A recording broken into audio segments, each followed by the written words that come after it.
604, उससे पहले 643, आज हम 657 अभी दिख रहा है मेरे को, और अगले 1 मिनट में शायद 650 पे ही हम बंद होंगे। तो डॉट उस 650 पे जाके हम बंद हो रहे हैं, जिसका रेजिस्टेंस मैं मानता हूँ पिछले 3 दिन से हमने इंट्राडे कई बार पार किया बट क्लोजिंग पे पार नहीं कर रहे थे। दूसरी बात, इंडिया विक्स 4% बढ़ने के बाद 13.5 हो गया है।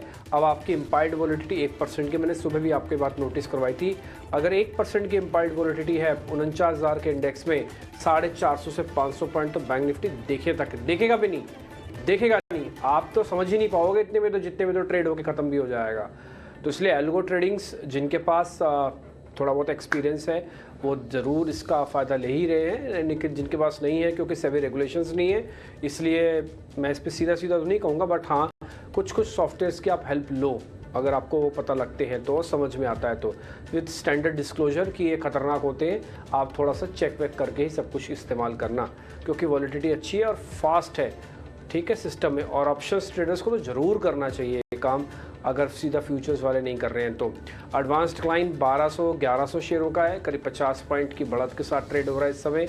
निफ्टी बैंक ऑलमोस्ट 150 पॉइंट नीचे है, लेकिन बैंक निफ्टी का एक सपोर्ट एरिया आपको सुबह हमने नोटिस कराया था, वो था 49,200, एग्जैक्टली 49,200 के ऊपर जाके बंद हो रहा है। और निफ्टी का एक रेजिस्टेंस एरिया बताया था 22,650, एग्जैक्टली 22,657 पे जाके बंद हो रहा है। तो एक रेजिस्टेंस पे बंद हो रहा है और एक सपोर्ट पे बंद हो रहा है। ये पलटी मारेंगे कल, देखते हैं, नहीं भी मारेंगे तो दोनों के पास अच्छी चीज़ है, एक रेजिस्टेंस को ब्रेक करेगा, एक सपोर्ट के पुल बैक देगा, जैसे भी आपको ठीक लगे, जैसे आप इसे समझना चाहें वैसे समझ सकते हैं।